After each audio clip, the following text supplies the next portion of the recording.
नमस्कार। Economics Awadh classes YouTube channel पे आपका स्वागत है। भारतीय अर्थव्यवस्था के अंतर्गत कुछ महत्वपूर्ण प्रश्नों का अध्ययन आज की इस क्लास में हम लोग करेंगे। यह प्रश्न आगामी पेट परीक्षा के लिए महत्वपूर्ण है और यहाँ से प्रश्न मिलने की संभावना है।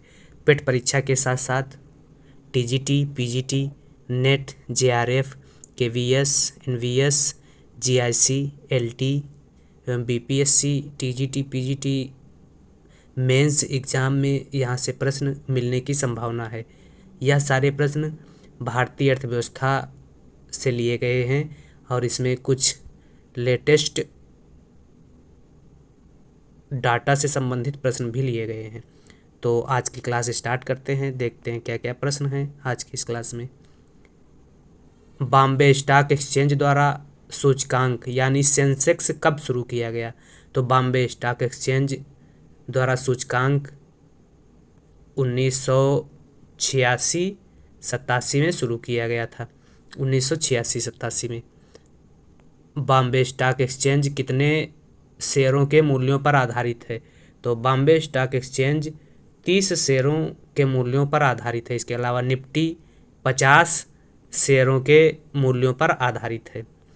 अगला जो क्वेश्चन है, भारतीय प्रतिभूति एवं विनिमय बोर्ड सेबी की स्थापना कब हुई? तो भारतीय प्रतिभूति एवं विनिमय बोर्ड सेबी की स्थापना 12 अप्रैल 1988 को हुई थी।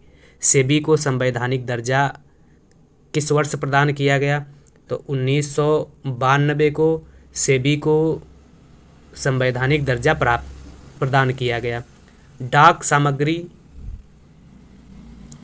डाक ticket, judicial and non judicial stamp, RBI और एसबीआई के चेक, बॉन्ड, एनएससी, किसान विकास पत्र, पोस्टल ऑर्डर, पासपोर्ट, सुरक्षा दस्तावेज, यह सारे दस्तावेज कहाँ छापे जाते हैं?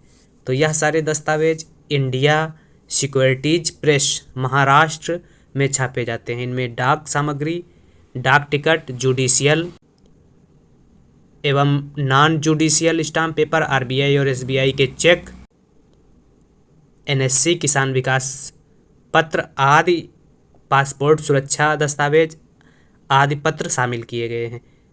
5 रुपये, 10 रुपये, 50, 100, 500 तथा 1000 रुपये के बैंक नोट कहाँ छापे जाते हैं? तो इंडिया सिक्योरिटी प्रेस महाराष्ट्र में 5, 10, 50, 100, 500, 1000 रुपये के नोट छापे जाते हैं महाराष्ट्र में। सिक्योरिटी पेपर मिल कहाँ स्थित है? तो सिक्योरिटी पेपर मिल होशंगाबाद मध्य प्रदेश में स्थित है।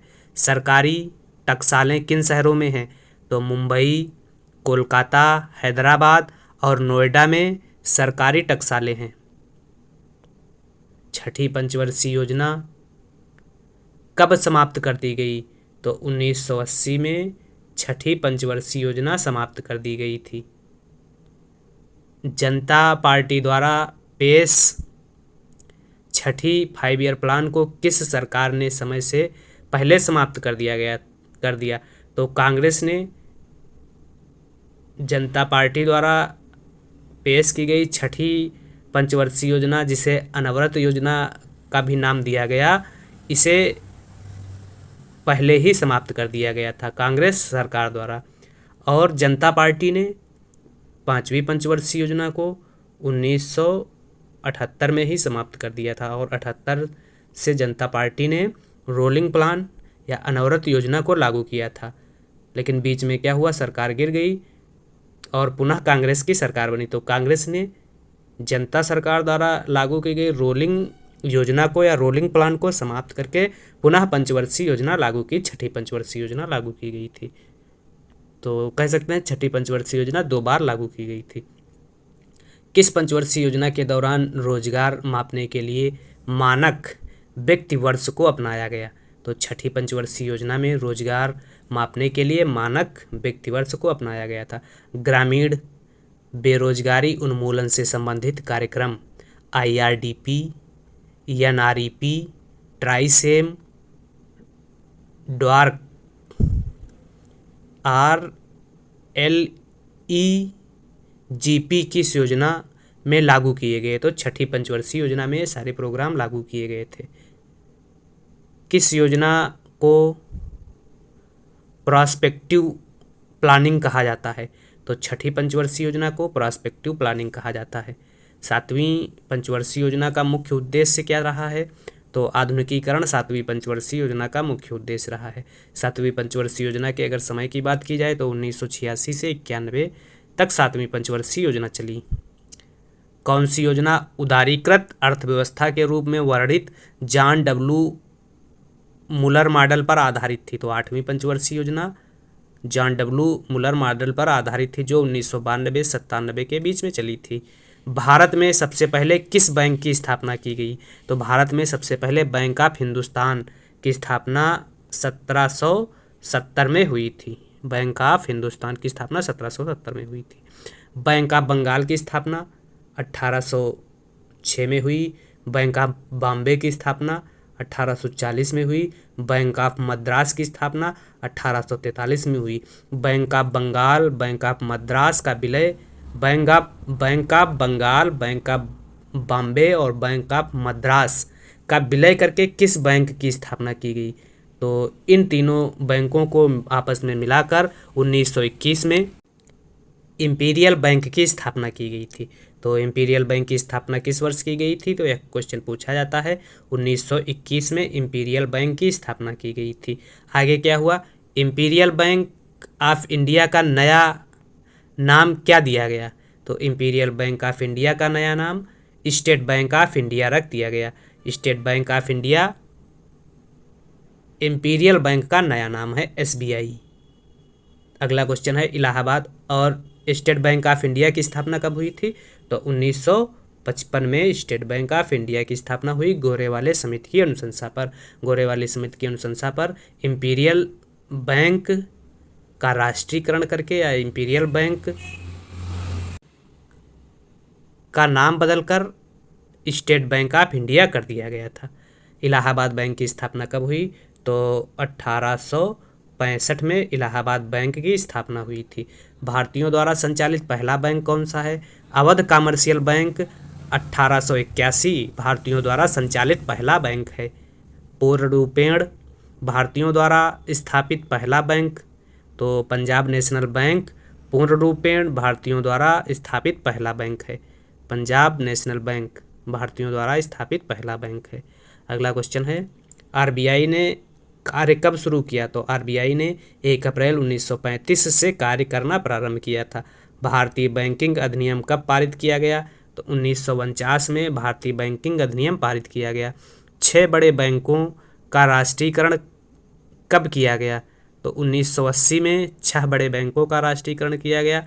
जिन बैंकों की पूंजी 200 करोड़ प्लस थी, उन 6 बैंकों का राष्ट्रीयकरण 1980 में किया गया और 1969 में 14 बैंकों का राष्ट्रीयकरण किया गया। वे 14 बैंक जिनकी कुल पूंजी 50 करोड़ प्लस थी, या कह सकते हैं 50 करोड़ रुपए से ज़्यादा जिन बैंकों की पूंजी थी, उन बैंकों का राष्ट्रीयकरण 1969 में किया गया था। अगला जो क्वेश्चन है भारतीय ऋण गारंटी निगम की स्थापना किस वर्ष हुई? भारतीय ऋण गारंटी निगम की स्थापना 1971 में हुई थी। RBI ने बचत बैंक खातों पर ब्याज दरों का विनियमन कब समाप्त किया? तो RBI ने बचत बैंक खातों पर ब्याज दरों का विनियमन 25 अक्टूबर 2011 में समाप्त किया था। National electronics fund transfer NEFT देश में कब लागू किया गया? तो NEFT देश में 2005 में लागू किया गया था। भारतीय प्रतिभूति व्यापार निगम की स्थापना किस वर्ष हुई?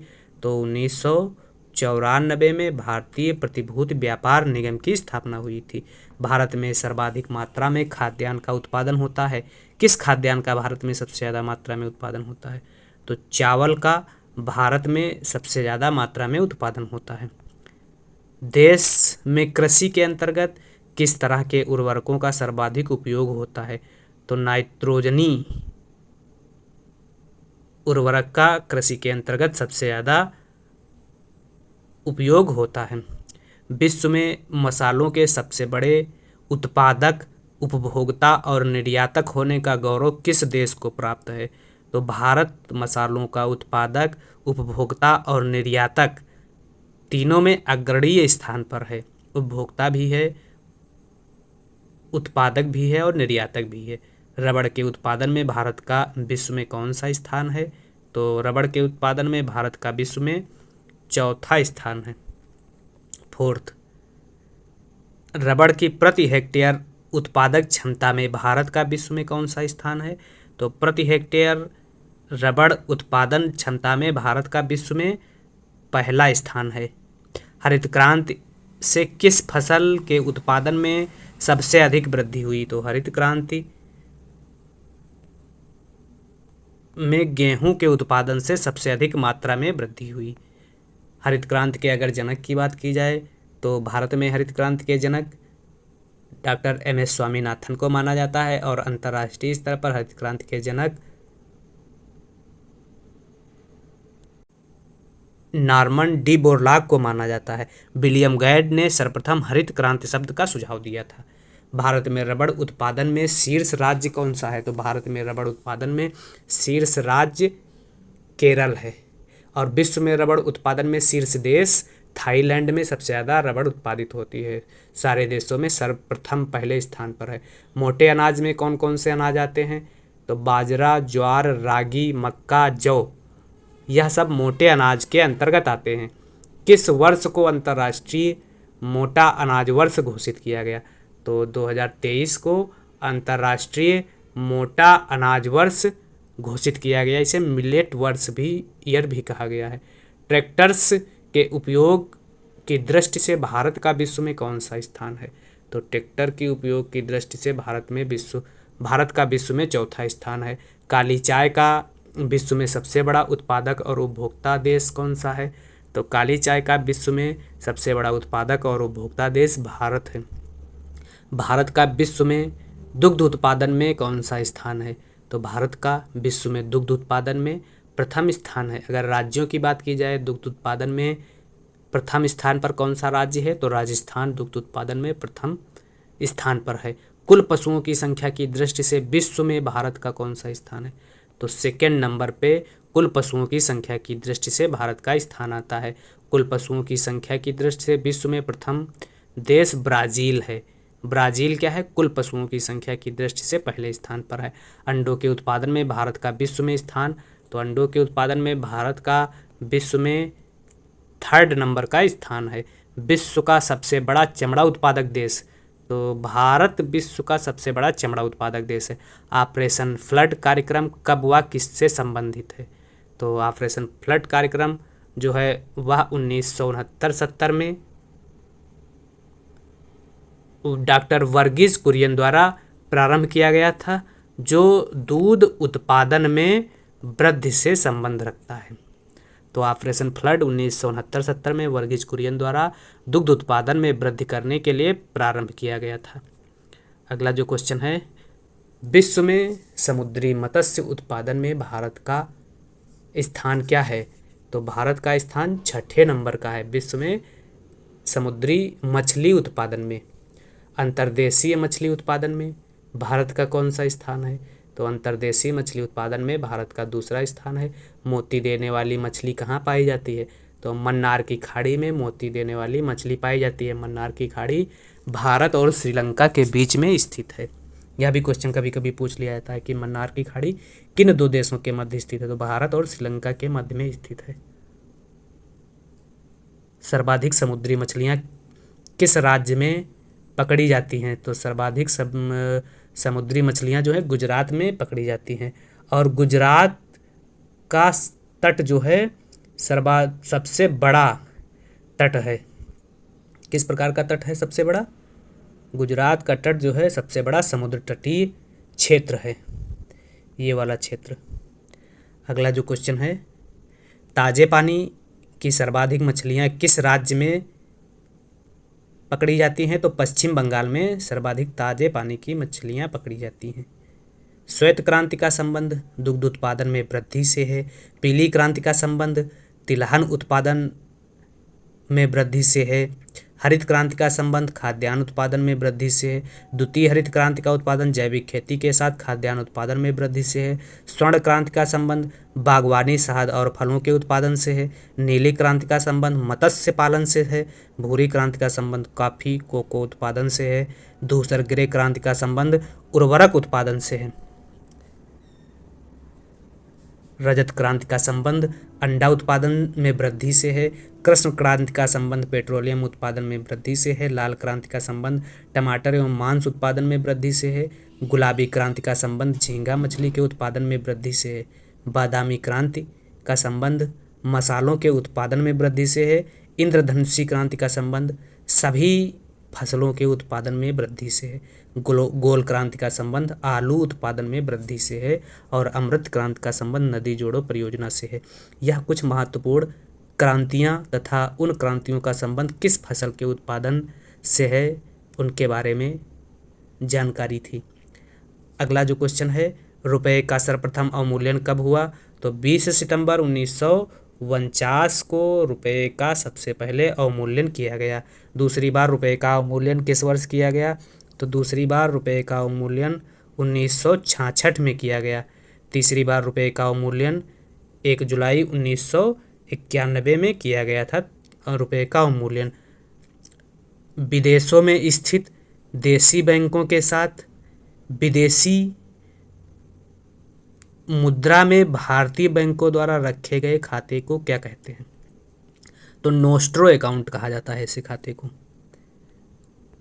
भारत में मुद्रास्फीति की गणना किस पर आधारित है? तो थोक मूल्य सूचकांक पर मुद्रास्फीति की गणना आधारित है। किस स्थिति में मुद्रा के मूल्य में वृद्धि होती है तथा वस्तुओं एवं सेवाओं के मूल्य में कीमत में गिरावट आती है? तो मुद्रा संकुचन की स्थिति में मुद्रा के मूल्य में वृद्धि होती है और कीमतों, वस्तुओं और सेवाओं के मूल्य में क्या होती है? कमी आती है, कीमतों में कमी आती है। तो ऐसी स्थिति को मुद्रा संकुचन कहा जाता है। मुद्रास्फीति के दुष्परिणामों को दूर करने के लिए जानबूझकर मुद्रा की मात्रा कम करने को क्या कहते हैं? मुद्रा अपस्फीति कहते हैं। जीडीपी में कृषि एवं संबद्ध क्षेत्र का हिस्सा कितना है?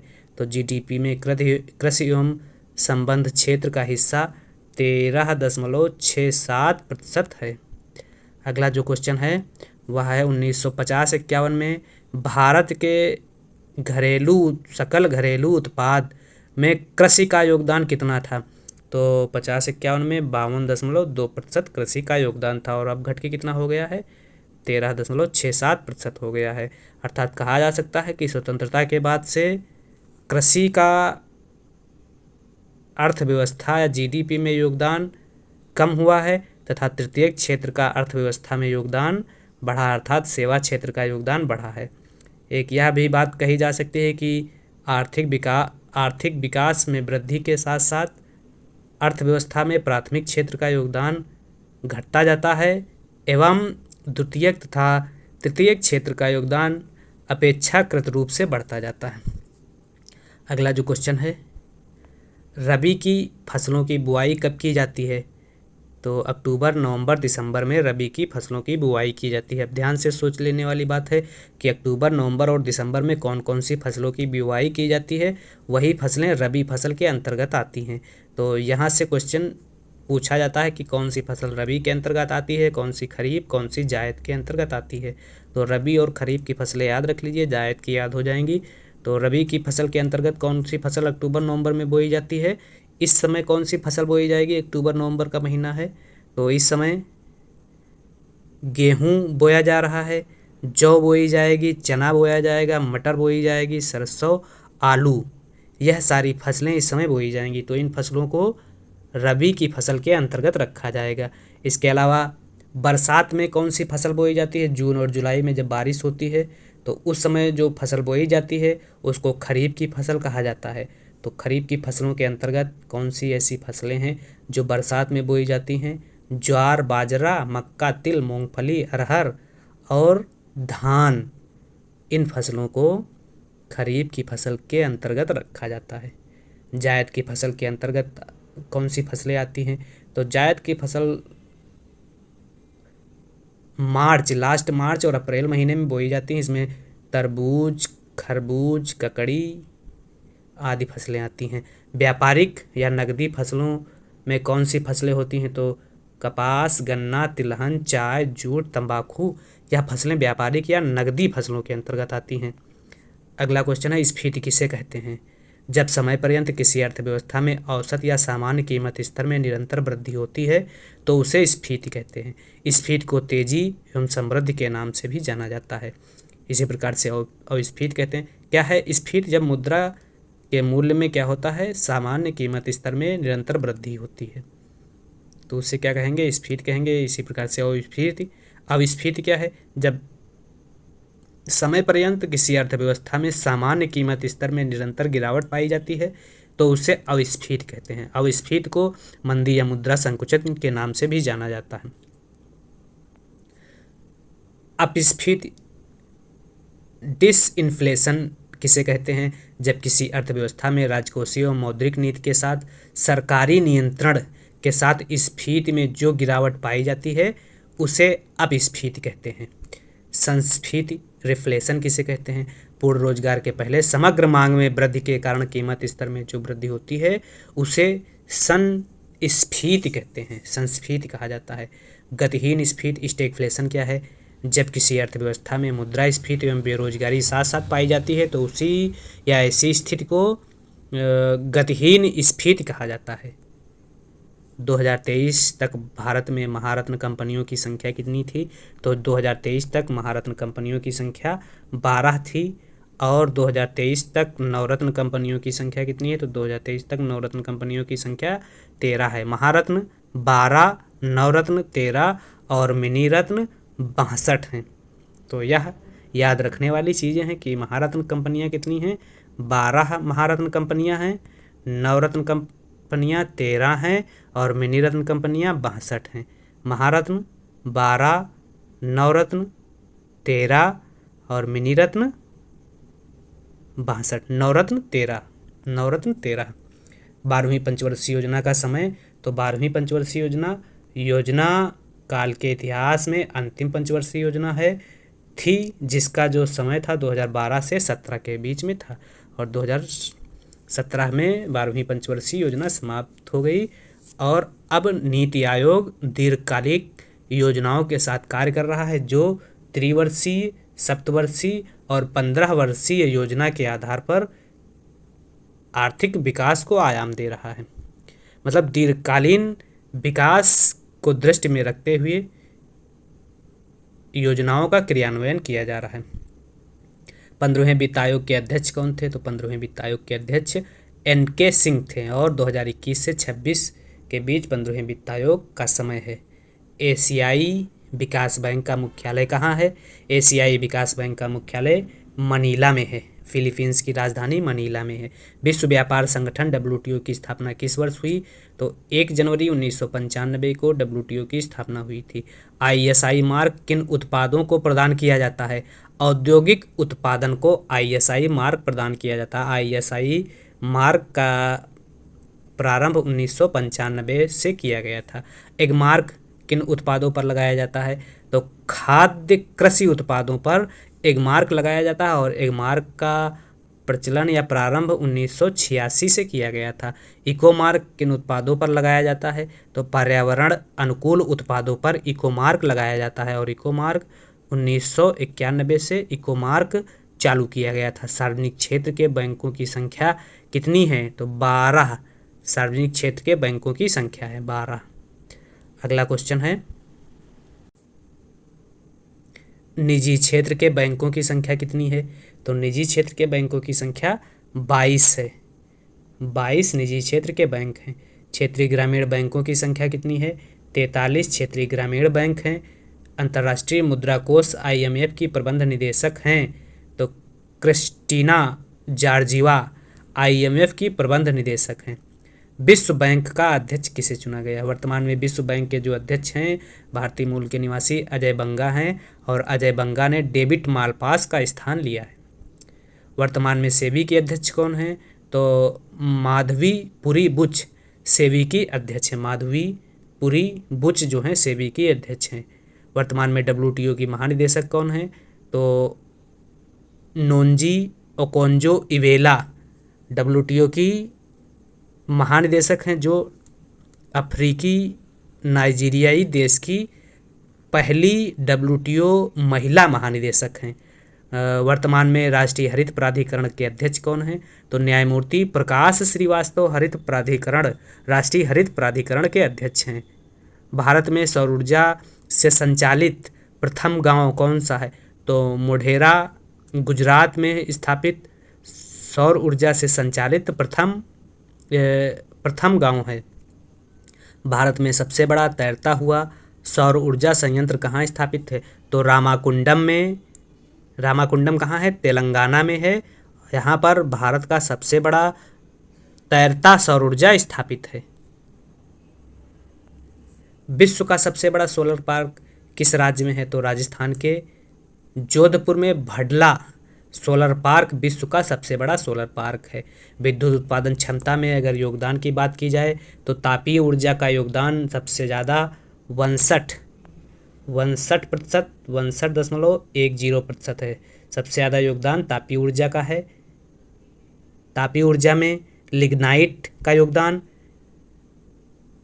51.08% है। कोयले का स्थान जो है 51.08% है। लिग्नाइट का स्थान 1.66% है और गैस का स्थान 6.23% है।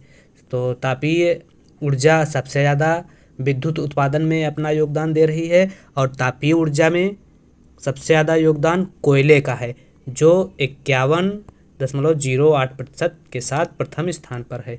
जल विद्युत ऊर्जा 11.70% योगदान कर रही है। नाभिकीय विद्युत 1.70% योगदान कर रही है।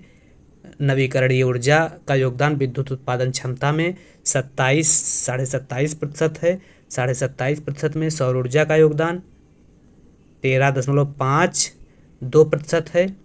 पवन ऊर्जा का योगदान 10.10% है और बायोमास ऊर्जा का योगदान 5.5% है। 5.5% है। सौर ऊर्जा उत्पादन में दुनिया में फर्स्ट स्थान, तो सौर ऊर्जा उत्पादन में विश्व में पहले स्थान पर चीन है।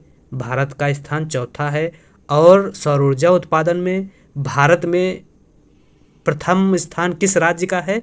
तो राजस्थान प्रथम राज्य पर है। इसी प्रकार से पवन ऊर्जा उत्पादन में विश्व में प्रथम स्थान पर जर्मनी है। भारत का स्थान 5वां है और राज्यों की अगर बात की जाए तो तमिलनाडु पवन ऊर्जा उत्पादन में पहले स्थान पर है। तापीय ऊर्जा उत्पादन में प्रथम स्थान पर अमेरिका है और महाराष्ट्र राज्यों में पहले स्थान पर है। इसी प्रकार से जल विद्युत उत्पादन की अगर बात की जाए तो जल विद्युत उत्पादन में कनाडा पहले स्थान पर है। 5वां स्थान भारत का है और जल विद्युत उत्पादन क्षमता में हिमाचल प्रदेश पहले स्थान पर है राज्यों में। तो इस प्रकार से यह स्टैटिक्स, जीके, इकोनॉमिक्स के कुछ महत्वपूर्ण प्रश्न उत्तर थे और जो आगामी पेट परीक्षा के लिए महत्वपूर्ण हैं।